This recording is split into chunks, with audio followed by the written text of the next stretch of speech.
I'm Mr.LukwagoSwalihLiveShow. Yes, on this world, colleagues, refrain from speaking to appease some people. Okay? We should stop being detached from genuine convictions. Atrocities were committed, okay, by Museveni and his gang, where he used a clink of Banyarwanda to terrorize people in Luwero, in Rwanda, and Democratic Republic of Congo. All along, they have been enjoying protection from the unapologetic deons of neocolonialism like United Kingdom and United Nations, European Union, with their boss, the master, United States of America. Okay, now here, okay, after Kagame falling out with his masters, more so the United States, we are now letting the world know the atrocities Kagame has committed against the people of Uganda, Rwanda, Democratic Republic of Congo, and the other African countries, while being protected by United States of America. Okay, and Mr. LukwagoSwalih, your number one geopolitical analyst. Mark that, geopolitical analyst. Geopolitics is where politics and economics intersect to shape international relations. We focus more on interstate conflicts, okay, competition for resources, the pursuit of energy, okay, and the other minerals. Now, these are the top secret testimonies implicating Kairingu terrorist, refugee, assassin of the creed, ruthless, brutal killer of Africans, warmonger, warlord, corrupt Paul Kagame in war crimes. Okay? For years, UN investigators secretly compiled evidence that implicated Paul Kagame and the other high-level officials in mass killings before, during, and after the 1994 Rwandan genocide. The explosive evidence came from Tutsi soldiers who broke with the regime and risked their lives to expose what they knew. Their sworn testimony to a UN court contradicted the dominant story about the country's brutal descent into violence, which depicted Kagame and his RPF as the country's saviors. Despite the testimonies, a UN War Crimes Tribunal, on the recommendations of the United States, never prosecuted Kagame and his commanders. Now, for the first time, a significant portion of the UN evidence is revealed in redacted form. In early July 1994, as the genocide in Rwanda was nearing its end, Christophe, whose real name and location are being withheld for safety reasons, was recruited by the Tutsi-led Rwandan Patriotic Front. Christophe, a medical student before the war, was assigned to care for wounded RPF soldiers in Masaka, a neighborhood in the southeast of Rwanda's capital, Kigali. The RPF was on the brink of winning the war. It was the culmination of a bloody campaign that began in 1990 when its forces invaded Rwanda from their base in Uganda, where their two families had been forced into exile for 3 decades. The judge, where does this leave you? Okay. Their struggle for political power in Rwanda took a drastic turn on 6th April 1994, when a plane carrying Rwanda's then President Juvenal Habyarimana the late, may his soul rest in eternal peace. A Hutu was shot down in Kigali, killing everyone aboard and abruptly ending a power-sharing deal that was supposed to end 3.5 years of violence. The plane attack set off a killing spree that left hundreds of thousands of Rwandese dead, mostly at the hands of their Tutsi in RPF.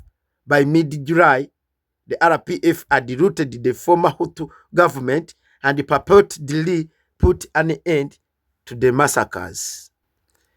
Blame game, where RPF soldiers investigate the site of the plane crash that killed then Rwandan President Juvenal Habyarimana in 1994. One theory suggests that the Hutu hardliners shot down the plane, but RPF informants have told the International Criminal Tribunal for Rwanda that the RPF planned and executed the attack. From his battle clinic in Masaka, though Christopher saw that the killings were continuing, people were disappearing, he recently told the Mail and the Guardian many of the new recruits Christopher treated began to share sobering details about what they were being ordered to do to Hutu civilians, men, women, and children who had no apparent connection to the killing of Tutsi. These Hutu being arrested in different areas of the capital by RPF officials, they said, and brought to a nearby orphanage called Sainte Agathe, where they were summarily executed. The younger recruits told Christopher that they were being forced by their RPF superiors to tie up civilians and kill them with hammers and hoes before burning the victims on site and burying their ashes. It was grisly traumatizing work conducted daily, they told him. Now that is a what? Such killings casts our minds back to the Kafun, those small hoes Kagame used to kill people in Uganda, as well as the infamous Akandoya. Okay? Many of the soldiers asked Christophe to provide them with a sick leave note to avoid taking part in the killings. They didn't want to kill anybody, he said. One of the recruits told Christophe that over a mere 5 days, more than 6,000 people were slaughtered at the orphanage. In late July, the RPF sent Christophe and thousands of other recruits to Gabiro, a military training camp located in eastern Rwanda on the edge of the vast wilderness that made up Akagera National Park. The rebel army had established a base there earlier in the war, and it was off limits to international non-governmental organizations, United Nations personnel, and journalists. The RPF had begun to recruit Hutu men, promising them safety if they joined the RPF cause. Many heeded the call, but at Gabiro, Christophe saw that these new Hutu recruits had been deceived. Instead of receiving training on arrival, they were screened by military intelligence agents, taken to a field and shot. Even Tutsi recruits from Congo, Burundi, and Uganda, whom military intelligence considered disloyal or suspect, were disappearing, he said. Even more chilling, though, were the truckloads of Hutu civilians Christophe witnessed arriving in another part of the camp, in an area he could see from a distance. Every day, for months on end, he said, RPF soldiers killed those Hutus and then burned the bodies backhoes, which Christophe referred to by their brand name Caterpillar, worked day and night burying their remains. You could see the tracks, you could see the smoke, you could smell burning flesh, Christopher told Mail and The Guardian. All those lorries were bringing people to be killed. He saw the caterpillar and he could hear it. They were doing it in a very professional way. As the massacres continued, Christophe became worried that as a witness, he too could be a target. Some soldiers, traumatized by what they were forced to do, tried to escape Gabiro, but they were caught and executed. He said to his relief in April 1995, he was transferred out of Gabiro, and a week later, he fled Rwanda and never returned. Several years after leaving, Christophe began speaking to investigators from the UN International Criminal Tribunal for Rwanda. The tribunal set up in the aftermath of the genocide was tasked with prosecuting the most serious crimes committed in 1994. Publicly, the tribunal focused exclusively on prosecuting high-level Hutu figures suspected of organizing and committing genocide against the so-called Tutsi. But privately, a clandestine entity within the ICTR, known as the Special Investigations Unit, SIU, gathered the evidence of crimes committed by the RPF. By 2003, investigators at the ICU had recruited hundreds of sources with dozens giving sworn statements. Okay? According to a summary report submitted to the ICTR's chief prosecutor in 2003, the SIUS's investigative team had gathered explosive evidence against the RPF. Numerous witnesses corroborated Christopher's testimony that the RPF had engaged in massacres of Hutus civilians in Gabiro and elsewhere before, during, and after the genocide. Sources testified to the SIU that the RPF was behind the 6th April 1994 attack on Habyarimana's plane. Former soldiers even told investigators that RPF commandos undertook false flag operations. Okay? Some commandos operating in civilian cruises had allegedly infiltrated the Hutu militias known as Interahamwe to incite even more killings of Tutsi in a bid to further demonize the Hutu regime and bolster the RPF's moral authority in the eyes of the international community. The rebel tactics they used in Luwero and northern Uganda are the very rebel tactics Kagame used to what? To carry out the what? The genocide. First flag means, okay, the attackers, now the RPF, would go kill Hutus, disguising as Hutus and the Tutsi. They could kill both the Hutus and the Tutsi, then portray an image to the international community that the Tutsis were being killed by the Hutu. Yet it was Kagame doing those clandestine assassinations. It's what we call as a false flag. The Germans used those false flags to justify their aggression of their neighbors. Okay? So, in the report, United Nations investigators listed the potential RPF targets for indictment, including Kairingu terrorist Paul Kagame himself.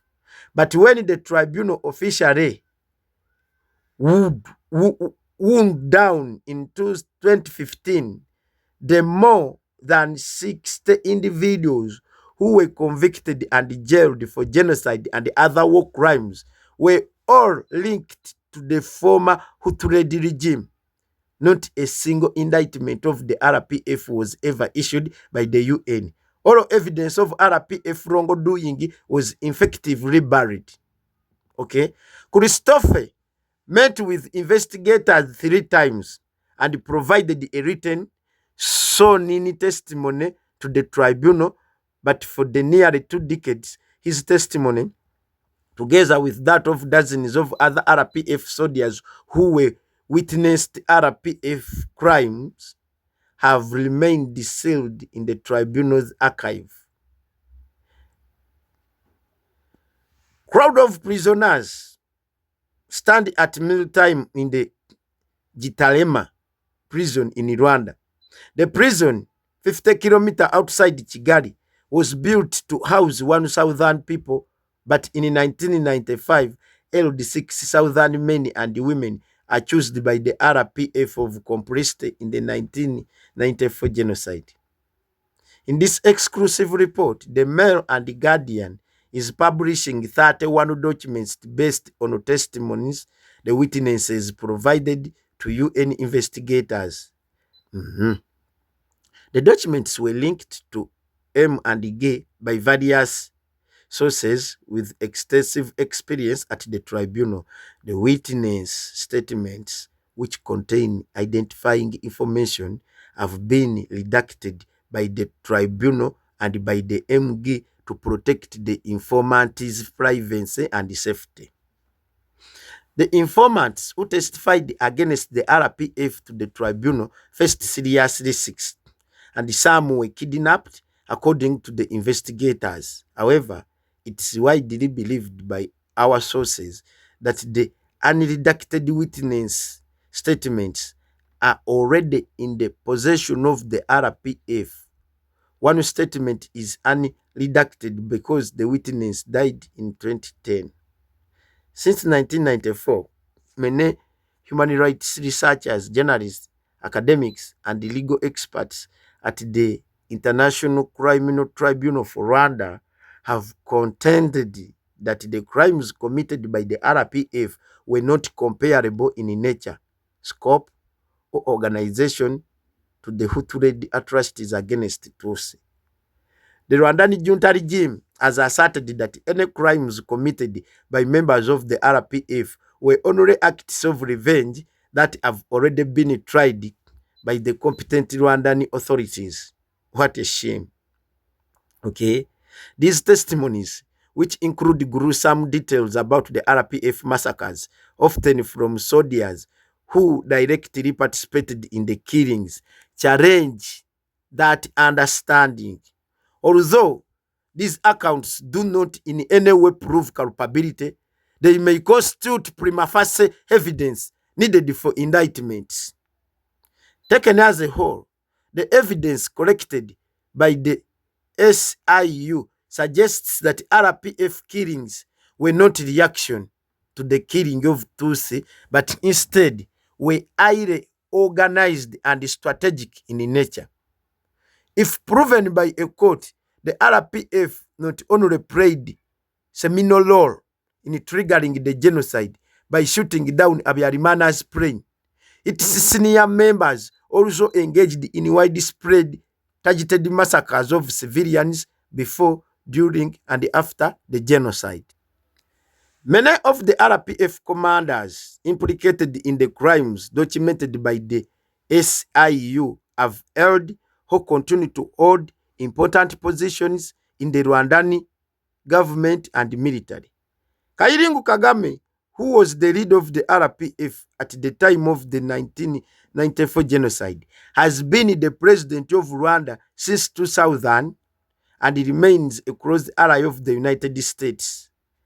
General Patrick Nyamuvomba, who was head of the Gabiro training camp, served as the head of the Rwandan military from 2013 until 2019. And before that, from 2009 until 2013, has command of the UNAMID, the Joint UN Africa Union Peacekeeping Force in Sudan. He was also Minister of Internal Security until April 2020. Lieutenant Colonel James Kabarebe, this Kairengo is the one who even killed Laurent Kabila, whom witnesses cited for his leading role in massacres in northern Rwanda and in planning the assassination of Habyarimana, was Rwanda's Minister of Defense from 2010 until 2018, and he remains a senior advisor to Kagame. I'm happy that the United States finally sanctioned this Kairengo to terrorist, James Kabarebe. Okay.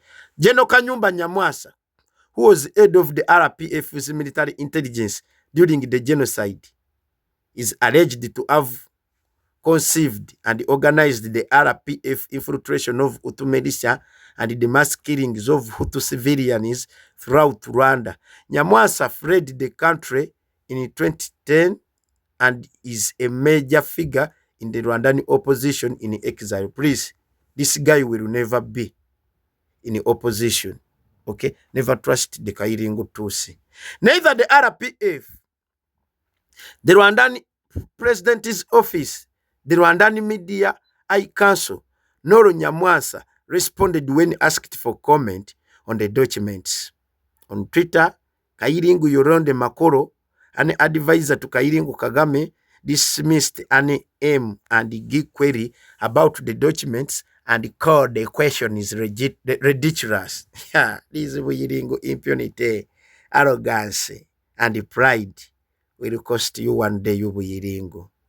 Philip Regens, a Belgian political scientist who has spent decades studying Rwanda and provided expert testimony to the ICTR, said the RPF's legitimacy is based on saving Tutsi and stopping the genocide, and that any critical examination of its real record would undermine that official narrative. Whoa. The legitimacy of the RPF is in large part based on its image as representing and defending the victims of the 1994 genocide against the Tutsi. They are the good guys. Any evidence that points to the RPF committing massive crimes or having a role in shooting down the presidential plane, an act that sparked the genocide, challenges that legitimacy, which is why they have to fight tooth and nail. Okay? Christopher, whose statements and interviews with the M and G are corroborated by other witnesses who offered similar testimony, said he believed the killings that he witnessed at Gabiro could not have been carried out as revenge for the crimes individual Hutu committed during the genocide. The killings by the RPF went on for too long and were too programmed and were organized to amount to retaliation, he said. The Gabiro massacres. Other witnesses bolstered Christopher's account, providing testimony that the RPF began killing at Gabiro in April 1994, shortly after Habyarimana was assassinated. Speaking to investigators in French, one witness, a former soldier who joined the RPF in 1992, told the investigators that displaced Hutu civilians from villages in northern Rwanda were brought to Gabiro aboard tractor trailer trucks and left a residential complex called the House of Habyarimana, 3 kilometers from the military camp. The intelligence officer selected the intelligence staff and instructors to execute the people brought by trucks. Oh, sorry. The soldiers tied their elbows behind their backs and one by one made them walk to a gravesite above the house of Habyarimana, where they were shot. These summary executions were done day and night between 4 and 5 weeks that I was there. That is Christopher. By the end of April, early May, After 2 weeks of summary executions, the smell of corpses reached the Gabiro camp. 2 bulldozers were used to bury the bodies. Oh. The witness said he participated in burning bodies using a mixture of oil and gasoline to turn the corpse into ash in a forest near another training camp called Gako. The soldiers in question said a lieutenant called Cyrus Gasana, who was in charge of security for a man referred to as PC Afandi, oversaw the killings at Gabiro. PC Afandi is a military moniker for Kagame, according to former members of the RPF who were separately interviewed on the topic. The witness told investigators that Gasana was in communication with Nyamvumba, who at the time was the operations commander and chief instructor at Gabiro. And as a former RPF soldier who was sent to Gabiro in mid-April 1994, told the tribunal. Many trucks came from different regions around the camp. Recruits who went to get firewood could see these trucks pass. In 2 instances, while I was about a kilometer from our camp looking for wood, I personally observed these trucks. They were tractors, trailers, or semi-trailers. The vehicles had 18 or 24 wheels with no license plates. They drove past me very close. They were full of men, women, children, and old people.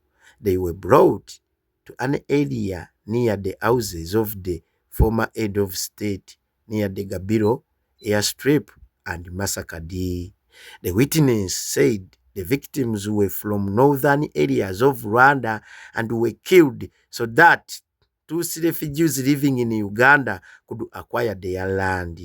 The testimony highlighted the RPF's alleged practice of falsely blaming Hutus for atrocities they did not commit. The main objective of these massacres was to prepare the land and the pastures for the people who had been Tutsi refugees in Uganda and who were repatriated.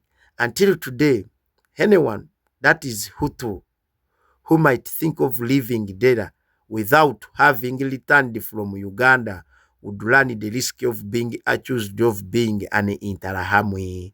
Other witnesses spoke of killings at the military camp on the edge of the park. A former intelligence officer described the Gabiro as a main killing hub. The officer took part in operations in Giti, in northern Rwanda, from April 1994 in an area where no Tutsi had been killed during the genocide. Despite the commune being safe for Tutsi, RPF special forces killed up to 3,000 Hutus there, he testified. Okay, between 2 and 3,000 civilians were executed in the commune of Giti and were buried in mass graves and latrines. Oh God, thousands of other victims were brought to Gabiro. It was a killing hub, above all isolated and near Akagera Park. At one point, victims from areas surrounding it began to arrive in military trucks on their way to Gabiro, where they were simply eliminated. Massacres in northern Rwanda before the genocide. A number of former RPF soldiers testified that Hutu civilians were attacked prior to the genocide, in particular in northern Rwanda. One soldier said that as soon as the RPF seized an area, which he referred to as liberated zone, Hutus living there were systematically slaughtered. The RPF was convinced that Hutu were uncontrollable, so it was better to get rid of them. That's why a systematic ethnic cleansing was organized in these liberated zones. 2 methods were used to achieve this goal. The RPF would organize murderous attacks where hundreds of Hutu peasants were killed. The survivors would then flee and empty the zone. The RPF would also spread the rumors about imminent attacks, a tactic that would cause peasants to flee. Okay.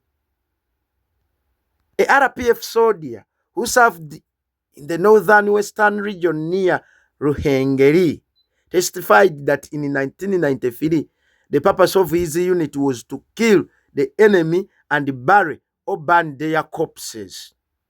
The soldiers said he was part of this unit until August 1994. The goal of our group was to kill Hutus. That included women and children. We killed many people, maybe 100,000. Our unit killed on average between 150 and 200 people a day. People were killed with a cord around their neck, a plastic bag over their head, a hammer, a knife, or with traditional weapons, machete, panga. The bodies were then put into mass graves or sometimes burned.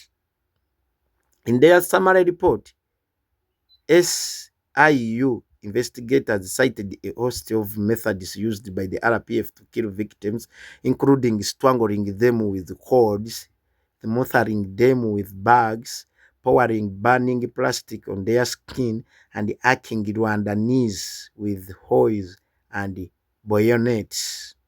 The RPF infiltration of Interahamwe, according to Philly testimonies, RPF soldiers wore uniforms seized from the Hutu government, Rwandan armed forces, and used the government issued weapons to commit crimes in false flag operations.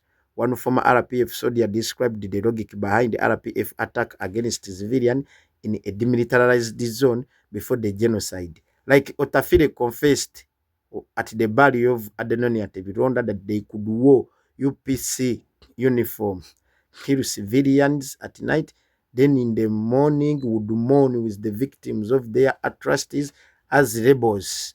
Okay, that rebel tactic. The most important task was to destabilize the regime by killing civilians. Once the RPF withdrew, they spread the rumor that Habyarimana regime was incapable of protecting civilians.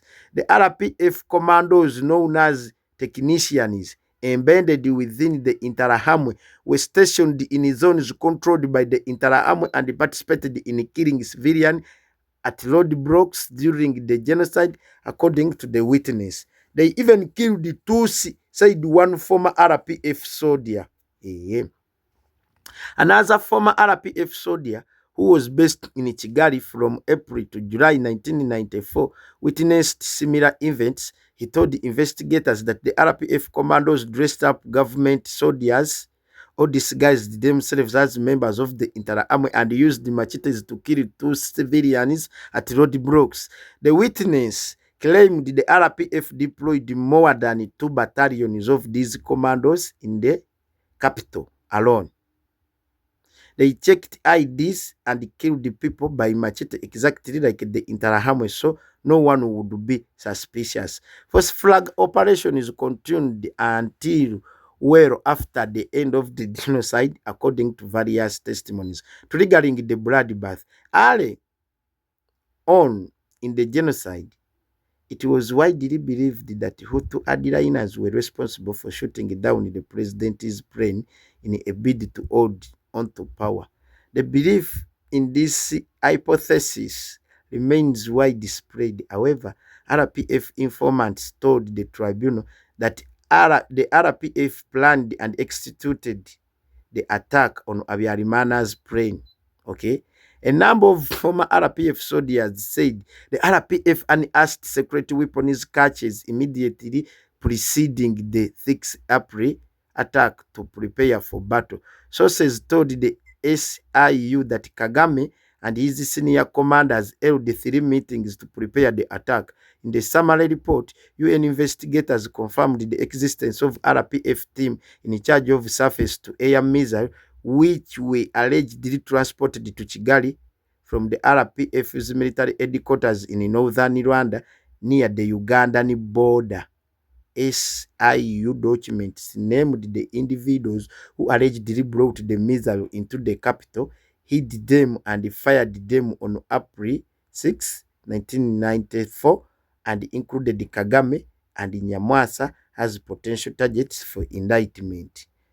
One witness testified that before the attack on the plane on the night of 6 April, RPF soldiers were told to get ready. On 6 April 1994 at 9 hours, the order was received from Kayonga to be on standby 1. This meant to be in full battle dress and ready for an attack. All the companies moved outside the camp into the trenches. At approximately 20-30 hours, I saw the president's plane crash. Another witness was later told by an intelligence agent that the RPF was indeed behind the plane attack. He told me that it was the RPF who shot down Habyarimana's plane. When he realized his indiscretion, he threatened me with reprisal if I didn't keep it to myself. The testimonies support the work of an earlier investigation undertaken in 1997 by the ICTR by a lawyer called Mike Oregon, who collected the evidence indicating that the RPF was behind the plane attack. Louis Abba, the UN Tribunal's chief prosecutor at the time, shut down the probe and told the hooligan that she did not have the mandate to investigate acts of terror, according to a number of interviews Hooligan gave after he quit his job in frustration with a decision. In later years, Herbert told the Globe and Mail newspaper that Kagame's government blocked efforts to investigate RPF crimes, and the tribunal did not have the resources to carry out such an inquiry safely. In 2000, Cara de la Ponte, who took over after Abba, made it clear she intended to indict the RPF. For me, a victim is a victim. A crime falling within my mandate as the Rwandan Tribunal's prosecutor is a crime, irrespective of the identity or ethnicity or the political ideas of the person who committed the said crimes. She said in a speech in 2002, if it was Kagame who had shot down the plane, then Kagame would have been the person most responsible for the genocide. She later said at the symposium organized by the French Senate. But in 2003, the US government warned De La Ponte that if she went ahead with plans to indict the RPF, she would be fired. According to a memoir, within a few months of this meeting she had with Pierre Richard Prosper, then US ambassador for war crimes issues, who had served as a prosecutor for the ICTR from 1996 to 1998, De La Ponte was removed from the International Criminal Tribunal for Rwanda. According to this linked memo, dated 2003, Prosper struck a deal with the court to transfer jurisdiction for prosecuting RPF crimes and the evidence of the RPF crimes collected by UN investigators from the UN tribunal to the Rwandan junta regime. Prosper currently a partner at Arent Fox, where he advises and represents the Rwandan government in international arbitration and litigation. According to the firm's website, Prosper did not respond to our request for comment. Hassan Jora, De La Ponte's successor, who oversaw the court's prosecution until it closed in 2015, was ultimately unwilling to indict the RPF. In 2005, he defended the ICTR's decision not to prosecute the RPF, writing that Kagame's army had waged a war of liberation and defeated the Hutu government of the day, putting an end to genocide. Since 1994, several other UN agencies have investigated the RPF attacks on Hutu civilians both inside Rwanda and in neighboring countries. The reports were also suppressed or became the focus of vigorous denial from Kigali. Although they address other alleged crimes of the RPF, they corroborate the SIU's general findings that the RPF committed widespread targeted crimes against Hutu. Robert Gassano, a US consultant, was hired by the UN High Commissioners for Refugees in the summer of 1994 to assess whether it was safe for Hutu refugees who had fled Rwanda to neighboring countries to return home.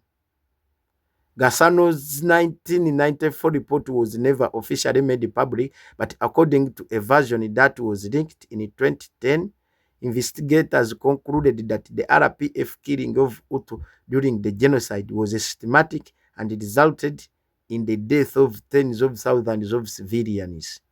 A senior official of the UN's peacekeeping force in Rwanda said Gassano gave a verbal briefing in which he put forward the evidence that RPF had carried out a calculated, pre-planned and systematic genocide against the Hutu. The UN mapping report, which investigated the abuses committed by pro-Rwandan forces in the DRC between March 1993 and June 2003, concluded that attacks against Hutu civilians in that country, if proven before a competent court, could be characterized as crimes of genocide. Despite the mapping report findings, the RPF has never been prosecuted for its alleged crimes in the DRC. Human rights advocates such as Denis Mukwege, a Congolese doctor who won the Nobel Peace Prize in 2018 for treating women who have experienced sexual violence, have repeatedly called onto the international community to set up a tribunal to try all perpetrators of atrocities and end culture and impunity of the DRC in the DRC. I'm sorry. Nevertheless, the UNI Commission for Human Rights, whose investigators authored the 550-page mapping report, has chosen to keep its database of suspected perpetrators confidential. Efforts by France to investigate the shooting down over Habyarimana's plane have similarly failed to establish any accountability. In 2006, after a lengthy investigation, a French judge issued the arrest warrant for several RPF officials in connection with the assassination of the Rwandan president Habyarimana, a move that triggered a diplomatic row between Kigali and Paris. In December 2018, a court dismissed the case against the RPF, citing insufficient evidence to proceed a trial, and on July this year, an appeal court in Paris confirmed the decision and agreed not to reopen an investigation. Researchers have recently attempted to estimate the number of victims of violence, both Tutsi and Hutu, in January. The journal